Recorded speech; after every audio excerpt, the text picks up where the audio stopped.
to Down to Dunk. I'm your host, Andrew Schlecht. We're part of the Athletic Podcast Network.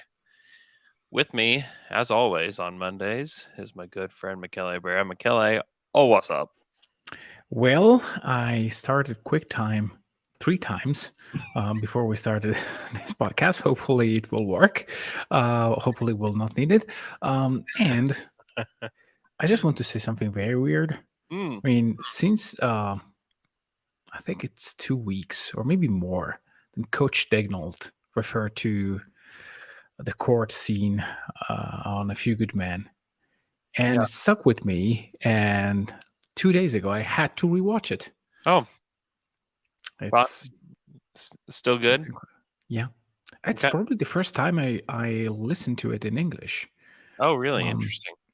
yeah. Since it's 5 years that I don't watch anything in Italian. Well, maybe more. Yeah. But that movie I watched when I was younger, and the Italian version is very good. But the English version is another level. Yeah. Clearly. It's awesome.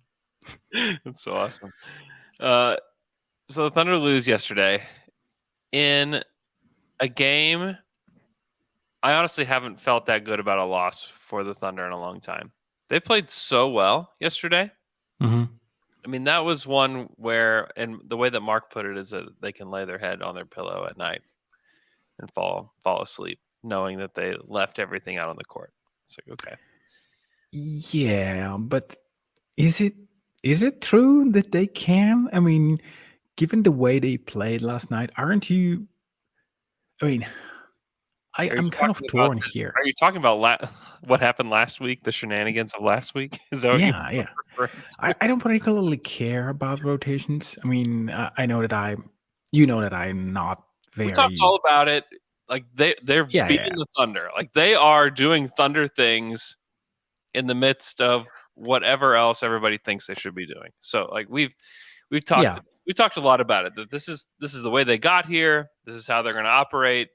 It is So, what it is. yeah, but I think I really think that the tinkering with the lineups has a very very mild effect on winning Yeah. or losing. Yeah. Um, I think the, you're right. like it's more about the 6, 7, 8 guys, 8 guys probably, that played against Phoenix. Yeah. If they approach the game in the same way against Indy, you played it, and this is probably also like part of how we see things. I mean, the Indy game for me was not as bad. They just failed to hit any three. They could have played better. That's like make or miss. Yeah, I mean they won games playing and like shooting the ball like crap, but Mhm. it doesn't happen. So it's a mix of things, but for sure, yesterday it was one of those games where you can kind of see, hey, we doesn't miss much. We Mhm. miss a few things. We miss experience. We miss guys that can hit jumpers against any kind of defense. Some physicality, definitely missing a guy named Chet. There's like a lot of there's Yeah. several things, but you're right. What I liked so much about last night, it was, hey, here's the best we got, and they gave it the best they had. And the truth is, the Suns have two guys that are just so much better than everybody. It's like Yeah. it's probably the best duo in the NBA, Yeah. and that's tough, man. That's super tough to kind of get through. And they played well. The Suns played well. The Thunder played well. Shea was incredible. Yeah. Um, just the fact that Shea didn't get hurt in that game was like one of the more meaningful things to me, because it looked like at one point he came up gimpy and he ended up being okay. But yeah, no, I love the way they played. I do think that there's something psychological about playing a team with Kevin Durant, Chris Paul, and Devin Booker on it versus playing the team in Indiana with TJ McConnell Yeah. on Friday. And you can't just dismiss it and act like it's nothing, because this is part of being a young team and not kind of seizing each moment and understanding each moment for what it is. I mean, there's a psychological aspect in one. I think that they were tired last week because they had played so many games in the month of Yeah. March. Two, psychological in that there's letdown. Like that just happens with just human Oh yeah. people. Okay, well, this one's gonna be a little bit easier. I'm not gonna give it. Milwaukee lost by 50 against Boston. Yes. Like with Giannis on the court, like Yes. that is a letdown. Yeah. I mean, OKC. Do you remember the game? Sorry, and I'll let you finish. Do you remember the game in Milwaukee when the Chris Paul led team was on the rise, and they go into Milwaukee and they boom, they they just plummet. That's the Like NBA. it happens. That's just. I mean, it's the NBA, and I was just glad to see them give it their best shot. They fell short mostly because they didn't make shots. They had more offensive rebounds. I think they out rebounded the Suns. They played really good defense for the most part. There were only like a couple lapses. I thought they were really good. And so I just can't be mad at the effort and what happened there. Also, it makes it easier to swallow because the Mavericks are just falling apart as we speak. Don't say that. There's Don't say that just yet. I know. Don't say that just yet. Wait 2 games. the several games that they've had, they've fallen apart. They played not the best brand of basketball. You can say that. Man, you are really afraid of jinxing this, aren't you? Quite. I think that actually sitting Luka and Kyrie might actually improve Dallas's chances to make the play-in. But anyway, who's gonna handle the ball? I don't know. They might play though with a little bit of energy and urgency. Yeah, we've seen it. I mean, that happens with lots of teams. I mean, yeah, the Thunder lost to the Charlotte Hornets with PJ Washington. Yeah, with PJ Washington and Teo Maladone. So yeah, I mean, you never say never with any of this stuff. I mean, the Spurs won yesterday. Yeah, that happened as well. We just don't know what you want. You want the Thunder to not have to put this in the hands of the Mavericks. You want them to take matters into their own hands. Exactly. And go win some games so that it's not controlled by the stuff going on the outside. I mean, Mark even said himself that, they do their best to just pay attention to what they're doing. He said, obviously, he's like, we can't ignore the box scores. Like, we see the scores. We know where we're at. We know where the other teams are at. But he said, for the most part, we want to just keep our heads down as much as possible. It's like, okay, great.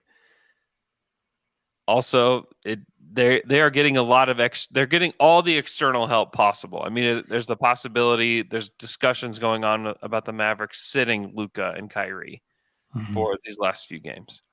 I mean, that would be a huge gift given to the Thunder, just because I just don't know that they have the ball handlers necessary.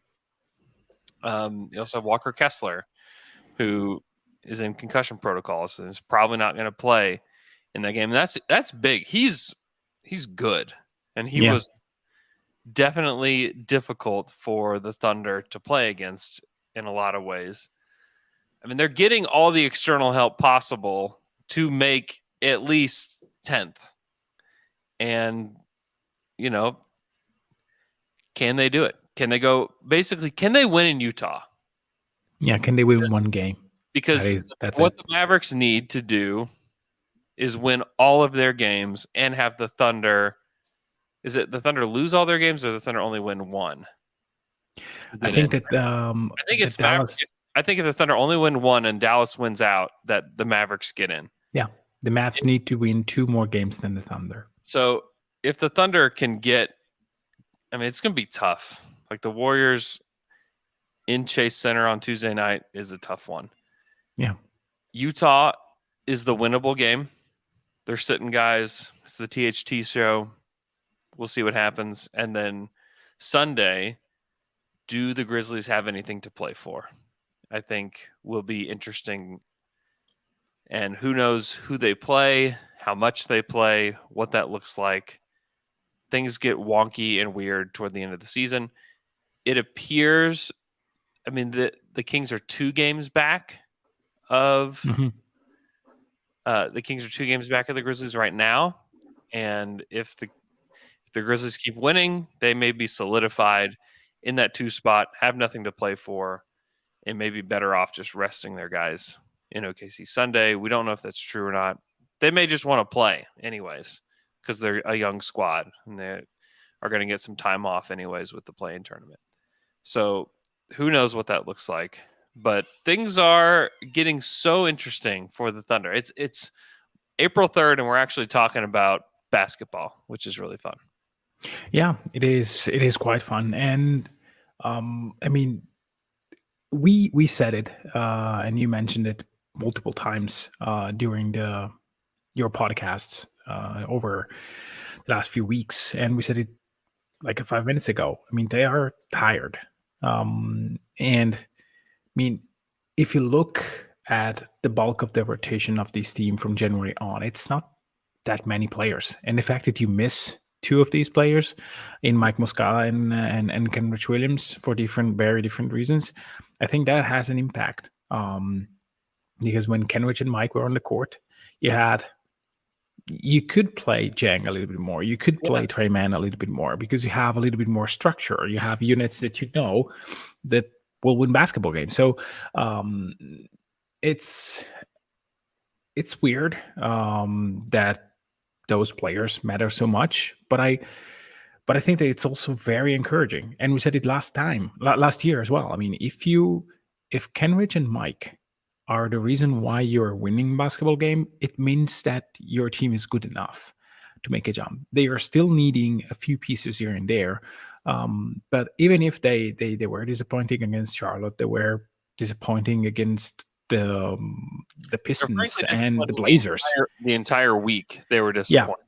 Just with the level of play that they brought each night. I mean, their starters should have been able to put those guys away. It's not necessarily on Mark for trying to get other players some minutes here and there. To me, it's more of what did their best players do when they were on the court? And I just don't think that they were up to the task. And that's part of being a young team, is that young players are not up for the task on a night-to-night basis. That's just a part of it, and it is frustrating, no doubt. But I think people just take it way too far in so many ways. Mm-hmm. People are like, oh, they're tanking again. Oh, I can't believe they're doing this. No. And it's like, I mean, you just don't.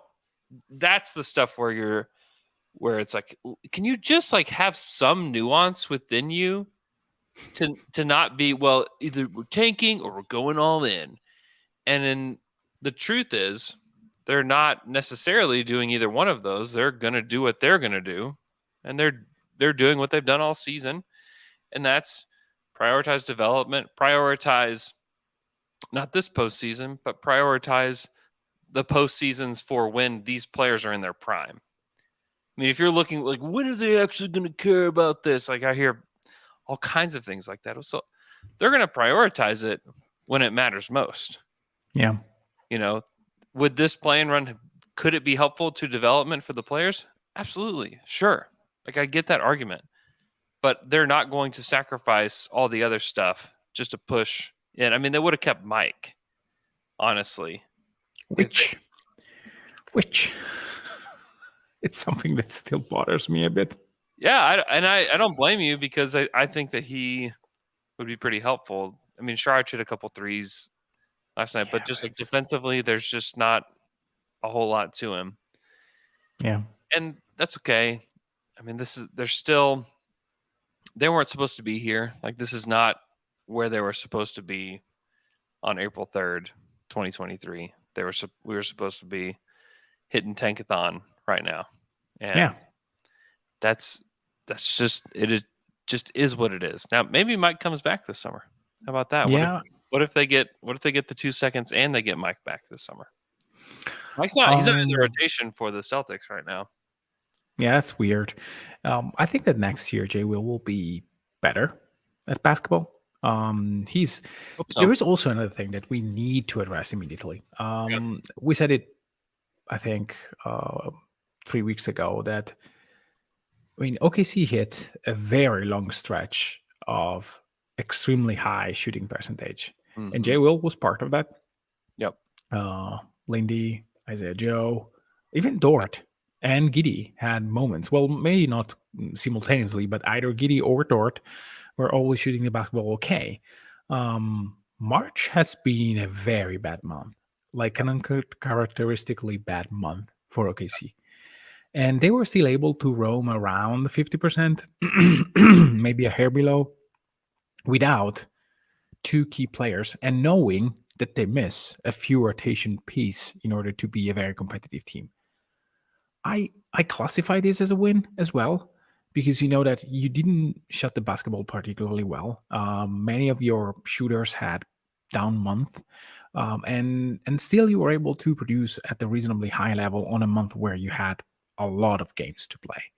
So I mean, this, even if it doesn't result in OKC having any postseason action this year, I mean, they are exceptional compared to where we thought they Yeah, could have been at the beginning of the season. 38 wins. Like, isn't it crazy? I mean, in a West where there are many teams that you fear that you can lose any night yeah, against, and dropping some eggs. Like they lost a game in Charlotte, they lost against Charlotte in OKC, they lost in Orlando where they could have won the game, they lost in Miami on a very uncharacteristic 38 out of 38 from the free throw line or whatever. yeah, yeah. They're not getting like they're getting whistles because I mean they attack the basket like nobody else. But last night, I mean, it was not a particularly favorable night for OKC in terms of getting calls. No, So there's still a lot that they can improve on. And I mean, if you look at the stark difference between the consistency of Shea last year and the consistency of Shea this year, oh my or goodness. Giddy, or Jada. I mean, Giddy was playing like he was in a playground last year, Yeah, and now he is getting his head down and like being physical, being ready. So it's, yeah, long story short, that will be great next year. yeah. I think we tend to, and this is kind of human nature, focus on like the negative. Hmm. You like we forget, like they beat full strength Sixers. You know, at the Yeah. beginning of January. Like beat them like a drum, 133 to 114. And we forget about games like that where it's like, oh man, that was a big one. They have the tiebreaker against Dallas. Hmm. They I think people remember this one just because it happened with O'Shea, but they beat Boston. That was a huge win. Hmm. You know, one that they shouldn't have had. And also they beat Memphis in a game that they shouldn't have had either. Yeah. Where Draw gets thrown out early, but the Thunder didn't have anybody either. I mean, there are a lot of games in there that the Thunder shouldn't have had, and then they, as far as winning, and then they definitely lost some that they should. I mean, that's just the NBA. That's For a just young team, especially, and getting to a consistent level in terms of results, it's not easy. Like no, it's the hardest thing, and this is why I think it's important that we don't put too much of our energies into saying, "Oh, they should have played a different lineup here and there," because yeah, hey, these guys need to wanting to destroy their team every single night. That is the major step in development that a young team needs to do. I mean, there are very few teams that are able to say, okay, we are getting on the court tonight and we will win. Not, yeah, yeah, we'll see. No. We will win. yeah, Like the reason why the Warriors are a great dynasty, it's because they played every single game to destroy the opponent. And they were extremely talented, but the drive is what made them special. yeah, The drive that completely left them when they signed KD. It was not the same. Like yeah, that drive is a huge part of the development of a young core. And so if you need to play like from behind, if you need to have like 10 minutes of terrible Django, terrible Treyman in order for a team to say, okay, we need to get down in the court and close the gap. Like these are important moments. They failed. Okay, well, this is well, and remember, learning. it took years for them to get there. Oh yeah, oh yeah. Years and years for them to get there. I mean, they drafted Steph and Draymond and the Clay, and they had them for a few years. And remember, there was talk about Kevin Love, like a Kevin Love for Klay Thompson swap. And I think a lot of NBA pundits said that's something that the Warriors should definitely do. Mm-hmm. And they had that group together for a long time before it finally clicked. And they were like a good, fun, young team. Jarrett Jack, sixth man of the year, Jarrett Jack was on that team hooping. And you just thought, this is a really fun story, great. And then they just finally got it once they entered their primes. Like, that's going to be another point of emphasis, I think, for this Thunder team is like, how do we convince some people to be patient until these guys hit their primes? And I know people are like, well, what if Shea doesn't want to stay? And what if this? And what if that? Like, I don't know. I don't think you can what if it because you can't, there's no acquisition they can make this summer or the summer after that's going to push these guys to be better. I mean, you look at Well. There might be. you look at Boston. Like, Boston has made a lot of acquisitions, but what actually got them to the NBA Finals? It was Jaylen Brown and Jason Tatum actually getting into their primes. Yeah, because they got Hal Horford and oh goodness, Hayward. Yeah, I mean, they had Hayward, they had Kyrie, they tried Kemba. I mean, they tried. Yeah. But I just the want thing to that actually nitpick. pushed them there was their young core actually getting to the place where they needed to be with regards to age. No, I was just saying, okay, if somehow you can get a top 10 player that will actually put you there. They never got one.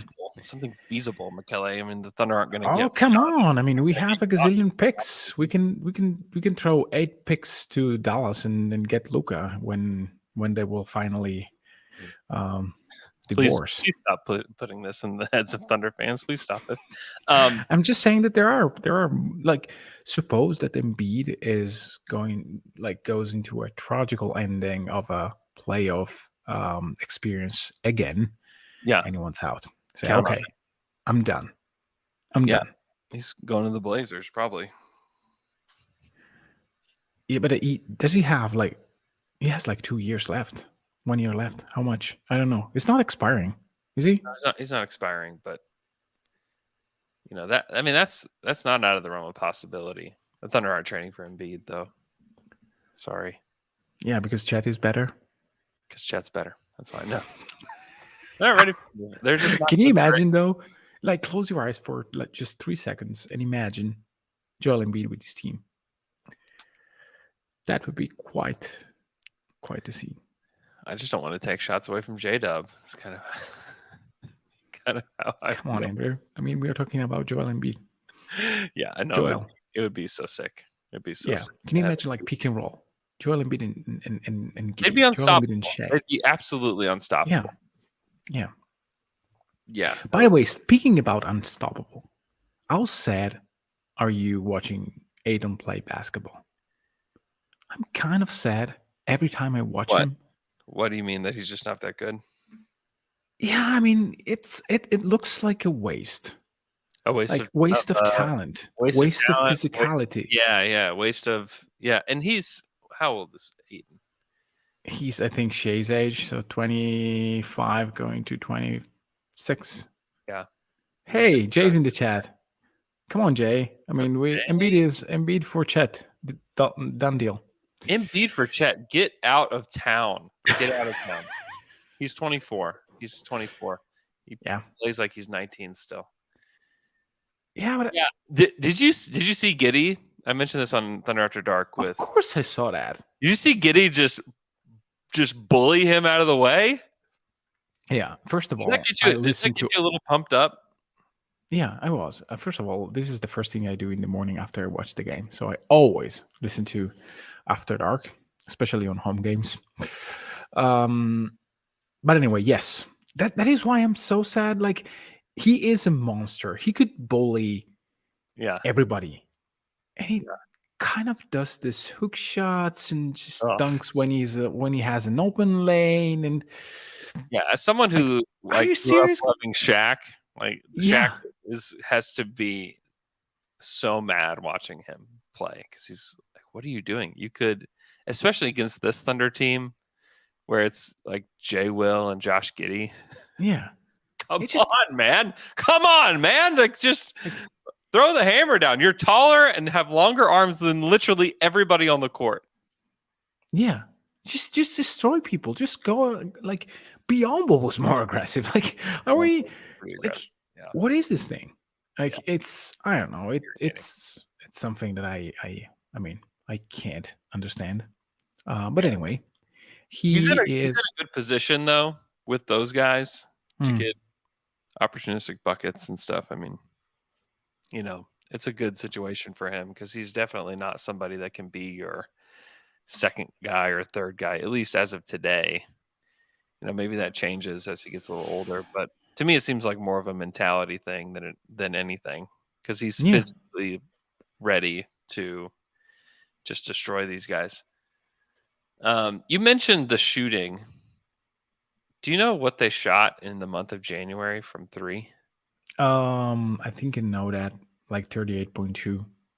40.7%. Do you know how many teams shot better than them from three in the month of January? None. 0. They were the number one team in 3-point percentage in the month of January. Yeah. In the month of March, which is over, by the way, do you know what they shot from three? I guess below 34%. I mean, you're freaking me out. 33.9%. Yeah. So that's 27th. Yeah. So if you're sitting That's there wondering, like, what happened to the Thunder? They were so that's it. good. Like these months happen on both ends of the spectrum. Are they the 27th best 3-point shooting team? No. Are they the first best shooting team in the league? No. Well, if they play Mike Muscala, they are. Sorry. They're 18th. They're at 35.7% on the season. That's who they are. I don't think so. I really don't think so. I think they are better than that. They started off terribly. Like I probably the first month was like below 32% even. Like Yeah. it was just terrible. I think that they are a 36, 37% kind of team. When Post it's all All-Star said break, they're 35 before or after. after. Okay. Pre All-Star break, which is more games, 36.4%. Yeah, I think that is actually where they should be. 35, 36%. Like that's who they are. They're not this 33% team that we saw in the month of March. It was tough. There were some really rough games just with regards to shooting, and they're not who they were in January. They're in somewhere in the middle, and who you are at the end of the season, that number is pretty reflective of the kind of shooting team that you are. Well, there is a huge factor here, and we'd already discussed it, I think, last Monday. It's the fact that Joe is in a terrible slump. And if you have Joe and Dort, which account for, I think, a third or roughly a third of OKC shooting, if they shot both below 30% or around 30% combined, probably below. Since Dort is shooting, like, I don't know, 25% or something like that.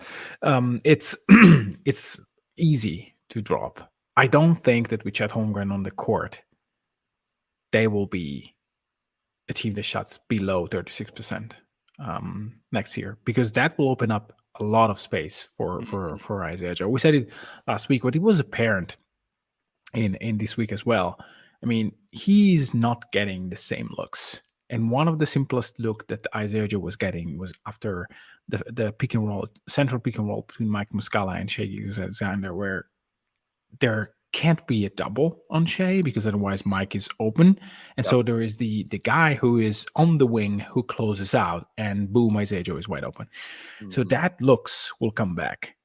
It's not there with J Will. It's not there with Charge. Even if they both shoot the ball reasonably well, nobody is really closing out. So with Chet there, get ready because Isaiah Joe will be his usual self. And it's also like something that we should reflect on. I mean, if Isaiah Joe gets tougher, a little bit of a tougher look every single night, he's closer to what he was in Philly than what he was in OKC. Maybe there is something in between, which is this version where he's averaging 40% from three, maybe 39, Mhm. something like that. But yeah, the 46 was kind of an aberration, I think, and more a byproduct of the kind of units that OKC was able to put on the court. Yeah. Yeah, and honestly, just like the general improvement of Mhm. the current roster and whoever they add this summer, I think there's just going to be better shots for guys like Joe, like you mentioned. Like that's just going to happen. So yeah, I'm very intrigued, obviously, to see how this team plays in the coming years. But hey, we still got 3 games left Mhm. for this Thunder squad this year, and when they play hard like they did last night, they still got some juice left, especially against these lower tier Western Conference teams. And so they will likely be playing one of, if they get there, Minnesota or New Orleans. I guess the Lakers are still a possibility as well. Mm. I Uh, wouldn't bank on that. yeah, I wouldn't. I really just think it's probably going to be Minnesota that they play in this playing game, and it will likely be in Minnesota. So the Timberwolves' remaining schedule, as I pull this up, they are at Brooklyn. They play at San Antonio, and then at New Orleans. New Orleans is going to have something to fight for. The Spurs are fighting for Wemby, and Brooklyn is still fighting as well. Yeah. So that San Antonio game is a big one for them. Like they just need to take care of business, and Brooklyn and New Orleans are toss ups in my Yeah. I would guess they go 1-2, but the issue for OKC is that they hold the tiebreaker. I mean, Minnesota does, so OKC would have to sweep in order to pass them, which is opinion. extremely unlikely. Yeah, it's very unlikely. But you never know. It's unlikely though. I would, but that's the that's the opponent most likely, and I don't think we should go all in depth on a matchup there until we've got it. Yeah, Um, but yeah, I'm just so intrigued to watch these last 3 games. Uh, what do you think of Dort last night? Obviously, the shooting was bad, but I thought he was awesome last night. Other than the shooting,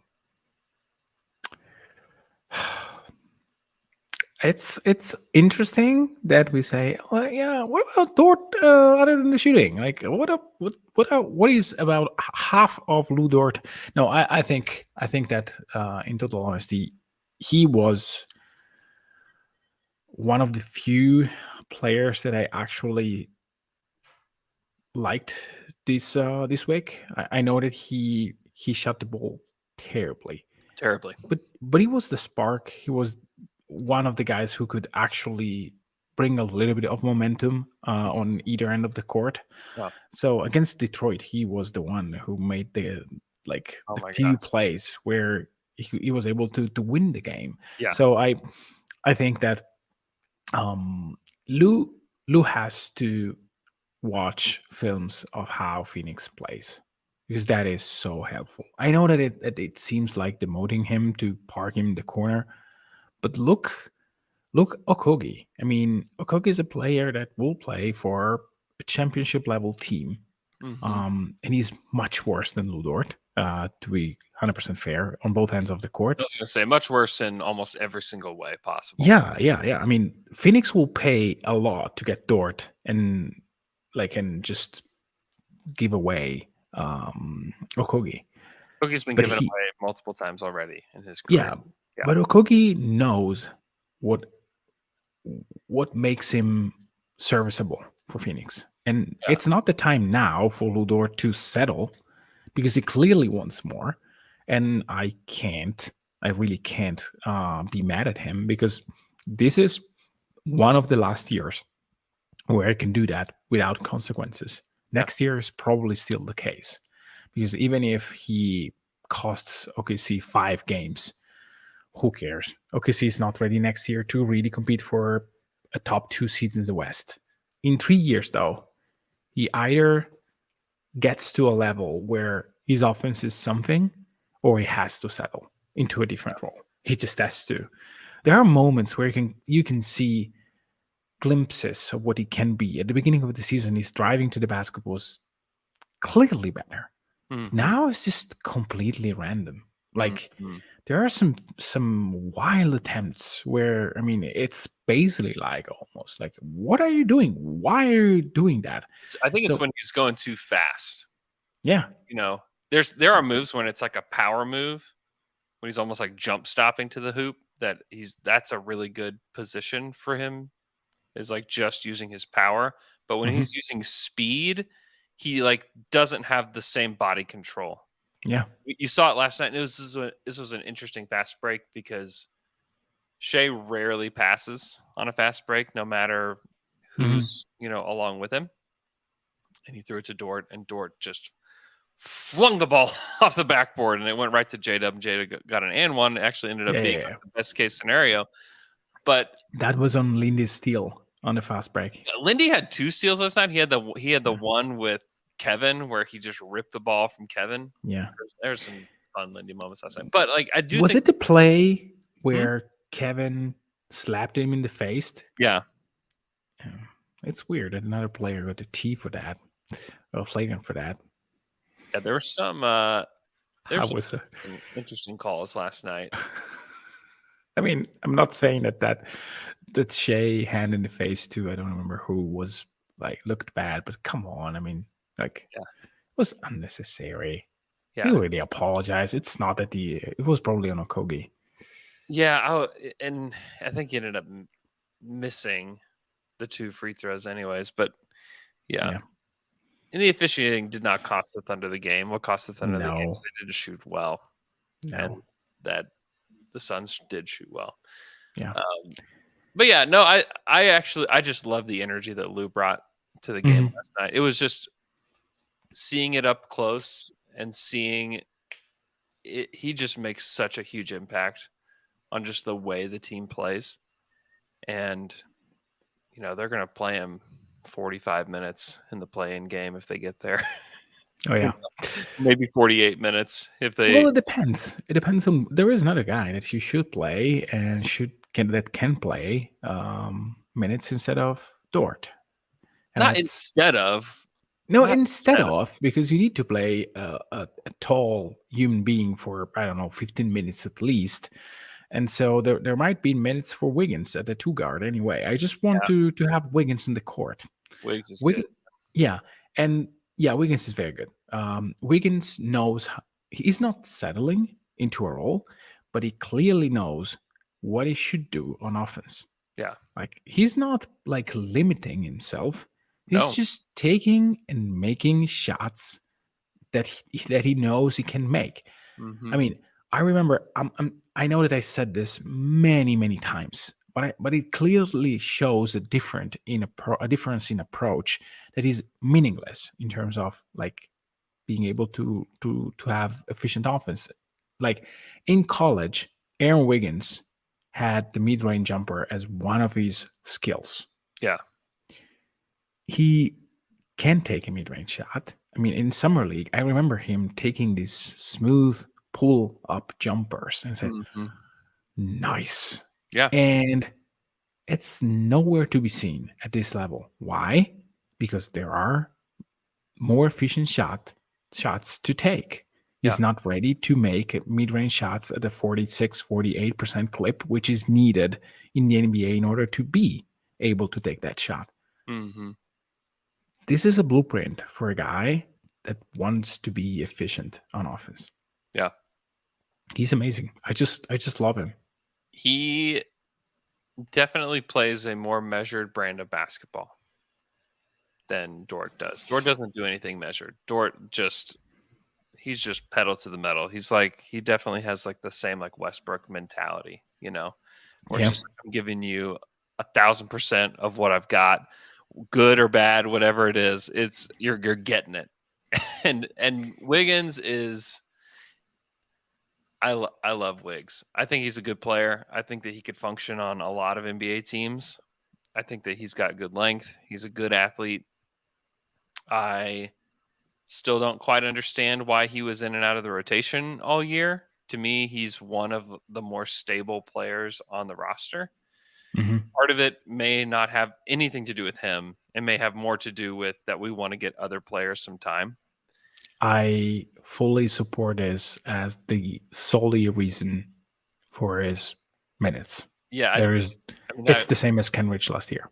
yeah, I think, and we saw it last night. I mean, he played 22 minutes off the bench. He was one of the first guys off the bench. You could tell that Mark, the mentality going into the Phoenix game was, you're getting our best shot, and that's what's going to happen. And Yeah. Wiggs was a part of that. I thought he was really good. So that, I mean, he was fun. I thought Lindy in his 10 minutes was good. You would have, there were a couple threes that you were just like, man, if that one would have gone down, that would have been a big one. But defensively and on the boards, Yeah. he's pretty good. He's feisty. He plays hard. Yeah, his size is something that they need, especially when you're bringing other guys off the bench. Like Jang doesn't know how to use his 6'11" frame yet, and he's learning. But Lindy knows how to use like every bit of the 6'6" frame that he's got. And But it wasn't like this last year. Like, dude, he's improved so much Mhm. since the moment he got to the blue until now. That it's a crazy amount of improvement, and even from the moment that he left Oklahoma State to his long journey. Oh yeah, that's blue, like the improvements that he's made are kind of astounding. And he's one of the guys that I trust out there on the court for the Thunder. I think that if they get to the play-in, I think they may try him for a couple minutes. Yeah, if he has the shot going in, then yeah. If he comes in and he hits 2 threes, I think like great. We'll keep you out there for 10 minutes. If he misses both threes, it's like, all right, we're gonna give Wiggins 28 minutes instead. Yeah, that's a good call. And I was just thinking about reliable players that OKC will have next year. Yeah. And it's the starting unit with Chet. Mhm. Then you have Wiggins and Kenrich. Mm-hmm. And you're already at 7. Man, they could really use Kenrich. They could just use Kenrich so much during this Oh, stretch. yeah.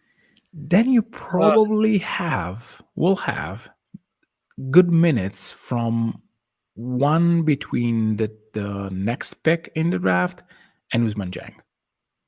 I think that there will be minutes that are not inconsequential. And then you have J. Will. Yeah. These are 9 guys. Mm-hmm. Like 9 guys is a full rotation of reasonably okay to good to great NBA players. Yeah. And then you have like your what is Poku going to be? What is JRE? Probably away, but that's another story. Mm-hmm. What about Trey Mann? Can he give you improvement? Can he fight for a spot? I don't believe. I mean, Trey was not a part of their best shot last night. I think, and this is something that Presti has addressed more than once, probably, is that guys are going to get left behind. Mm-hmm. Like J-Rob, Poku, Trey Mann. Like there are a lot of reasons to like those guys. There are a lot of reasons to believe that they're not going to make it, but it's going to be on them. Yeah. It's not about public opinion. It's about what goes on behind the scenes. Are they putting in the work? I don't have any reason to believe that those guys aren't putting in the work, but you just don't know. Like Isaiah Joe just like popped up on this roster, not a part of the plan of the vision. Oh, I didn't even mention Isaiah Joe in my rotations. Joe, like Joe's there too. Like 10 guys. Yeah. 10 guys. Joe just pops up on the roster. He's like, hey, I'm confident. I'll shoot the basketball. And I'll play defense. I'll play defense. I mean, takes charges. He's willing to do it all. He's got a little bit more juice off the bounce than you would expect. Not as much as Trey, but just enough to get to like this mid-range pull-up whenever they close out hard on him. And he's decently reliable there. I mean, he's a guy that they trust. I mean, when you look at the guys, who do they trust off the bench? Wiggins and Joe played the most minutes off the bench. Yeah. those are the two guys right I don't know now. why With I forgot Joe. no, don't forget Joe. Yeah. Why do question for you. Hmm. What do you think about the fact that Mark put the wrong guy on KD and the wrong guy on Booker? To start, While, yeah. I think they No, wanted. I mean, I think they wanted to throw as many looks out there as possible. I think this is also part of investing in the future of the team. yeah. In No, I that, love that they got uh, J Dub a lot because of experience on KD, and J he Dub, wasn't bad. no, he wasn't bad. He used his length really well. I thought he was as physical as he could have been. He, there were honestly, it's just impossible to defend Kevin Durant. Like Yeah, it's just impossible to defend. But it's such good experience for him. And yeah, Dort's done it before. Dort is good. Uh, he did a great job on KD down the stretch. I agree that Booker is not the best matchup for Dort. I think even like J Dub might be a little bit better yeah. just because of Yeah, I the think length aspect. Because like that. physicality doesn't, for whatever reason, like Booker's so good, man. Like that dude is I mean, so that shot. I rewatched it probably 3 times. I mean, yeah. J-Dub made a perfect defensive possession. He jumped at the moment he should have jumped. He altered quite a lot the shot of Booker because he had to change the height of the shot, Oh my and he goodness. made it. He made Like, that one was I turned to Joe Masato and just said, I don't know how he did that. yeah, that was just a stupid shot. Like, how can you adjust midair when you see the hand that I is don't know, man. very very close? I don't know. I don't get it. I don't get it. Yeah, Was amazing. It's just yeah, amazing basketball players. yeah. Same as the dunk that Shea had in transition against KD. No, that was a non-block that he Yeah, just got it's one hand. of those moments you'd like to have back. It's just kind of whatever. I mean, that could have been a great dunk. Should have been a great dunk. Yeah, Shea was awesome last night. We don't even mention him. 39 on 22 shots, 17 to 17 from the free throw line.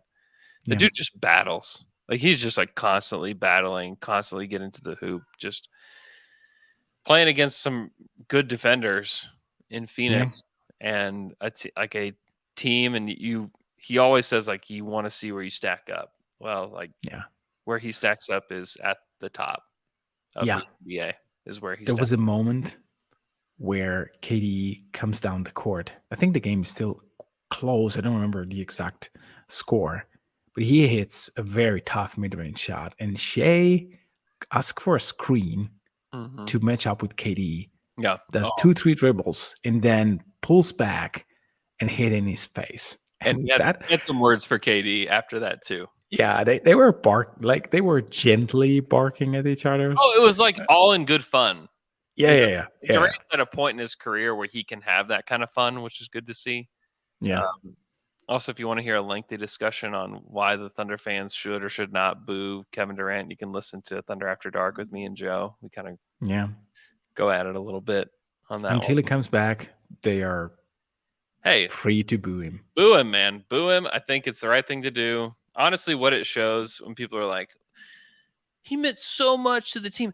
That's why they boo. At some point, so much for our community. He showed so much for us.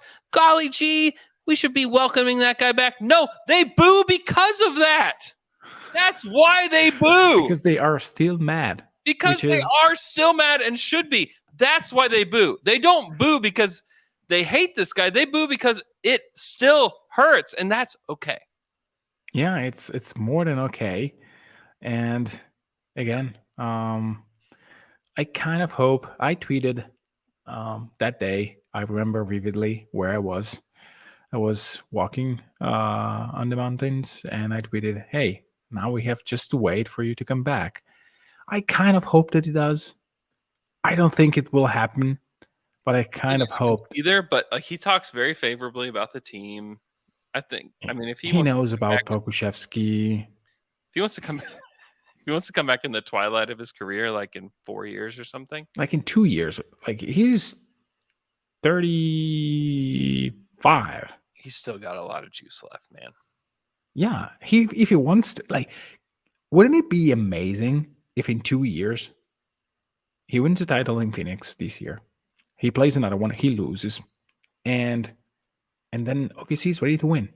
Like I really believe that in 2025, the year when you have a cap spike, that is the year where, I mean, there should be, there A can cap be a spike, reunion. man, it would be poetic. A cap spike leads to Kevin coming back. Yeah, I am a firm believer that this is not going to happen. me too. I'm just dreaming. Let me dream for a bit. I'll Like, I let you had a rough day at work. I really want to dream.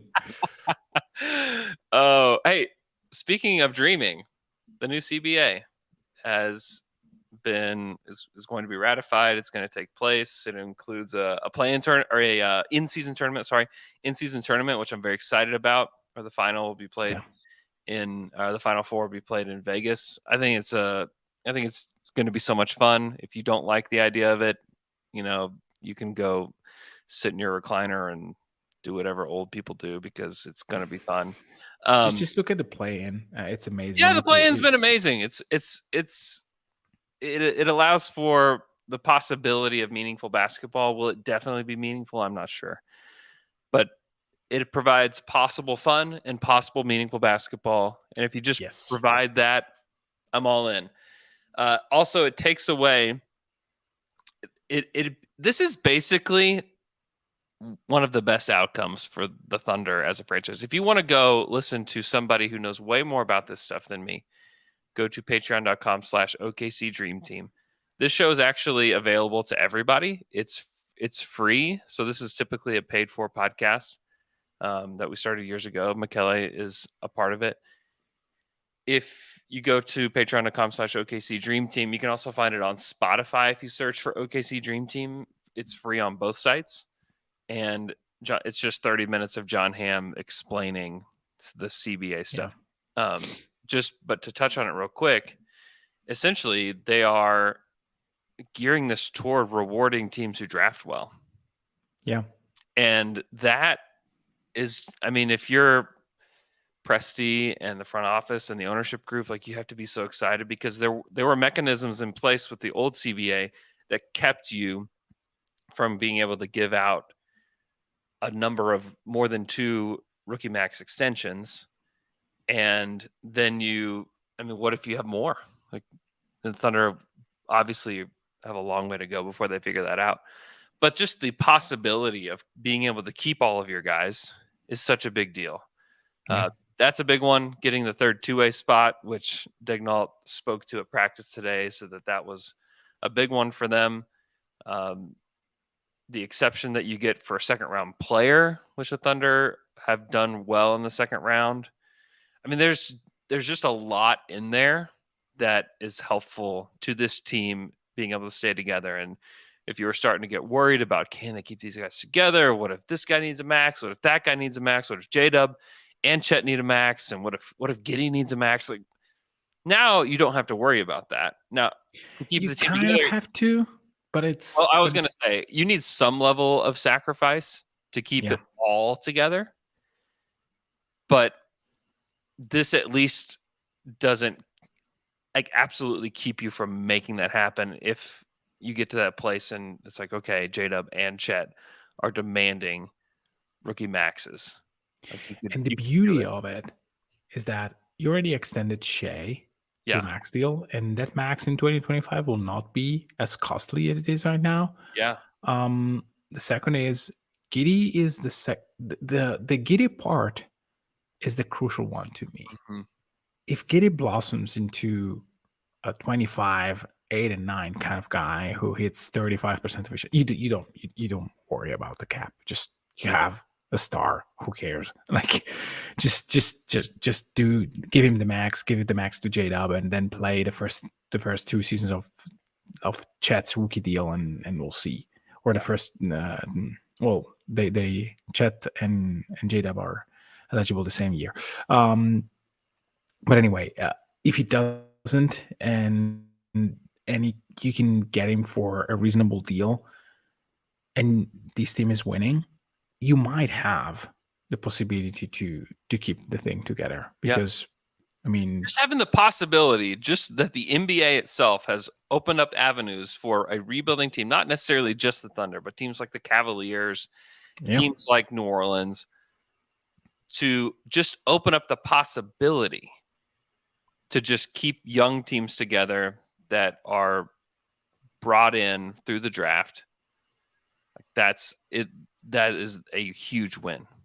A yeah, huge win for this franchise and for just the possibility of keeping them together. So, yeah, it's very exciting because these things have typically not gone well for the Thunder and have altered plans in negative ways in the past. So hopefully, and there are always, here's the thing about it, is like there are always unforeseen consequences of every action within these yeah, CBAs, and we don't exactly know what that's going to look like. Also, the fact that they are smoothing the cap, they've already yes, agreed to do that, is another big deal. Because if you're looking at the roster, let's say every Thunder fan looks at the current roster, and you're already thinking about Chet, and you're already worried about how are we going to keep all these guys? How is this going to happen? Like the Thunder aren't going to be big time spenders in free agency. That is unlikely to happen. And so just having just a normal smooth cap, having the ability to keep your guys, having the third spot for your two-way guys, like all of those is like check, like those are great. Everything looks pretty good for the Thunder moving forward. And there's not some rule in place that's like, oh my gosh, how are they going to actually keep this team together? So it's encouraging, honestly. It's very encouraging. yeah. We'll see. I mean, it's having possibilities what matters. And Presti showed multiple times that he knows what to do with chances and possibilities and opportunities. So Yeah, no, it's exciting. So the Thunder, there's no games tonight in the NBA at all. National championship. Thoughts? You excited? You watching this game?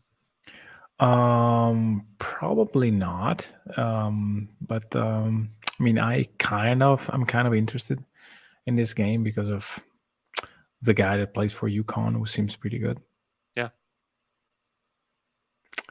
Yeah, it's I can't wait to discuss that guy with you tomorrow. Yeah. We're going to talk about him on the Dream Team Draft Show. If you don't know about the Dream Team Draft Show, Michele and I discuss as many players that are going to be in this next draft as possible. So Jordan Hawkins is on the docket for tomorrow for that show. So again, patreon.com/OKC Dream Team if you're interested in listening to those shows. We have a lot of them up right now. So yeah. Anything else before we go that we haven't discussed? Michael Cage returned to broadcast on next week. How many?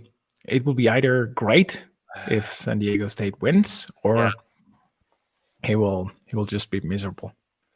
Yeah, I will say I've enjoyed Paris on the. Oh, I said it multiple times. Paris is great. I just want to have her at every single broadcast going forward. She's awesome. I agree. She deserves a seat at the table. There's no doubt about that. Yeah, she's very, very good. Yeah. Yeah. Hey, this time next week, Michele, we will know if the Thunder get into the play-in. We have such a cool shirt to release to you guys if they do get there. And I hope that we know a little bit earlier. Hopefully the Mavs just completely just keel over. They definitely have so far. But well, yes, if OKC wins in one game and they lose one game, then it's over. That's about over. Yeah. And then you will see the shirt. We'll get pre-orders and we'll try to get these to you guys ASAP. So amazing. Can't wait. I can't wait. I'm very excited to see what happens on pins and needles. Things matter. And the month of April for Thunder fans is very, very fun. Okay, Michele, have a great day, man. Hey, and you listening, you guys have a great day too. Hey, make sure you subscribe to us on YouTube. If you haven't subscribed, you can follow along live as we talk. You can watch us talk on YouTube. You can hit the little bell, and it will alert you when we have a new podcast coming up. So please subscribe on YouTube, and then you can subscribe also wherever you get your podcasts. Hope you guys have a wonderful, wonderful Monday, and we will talk to you guys again on Wednesday.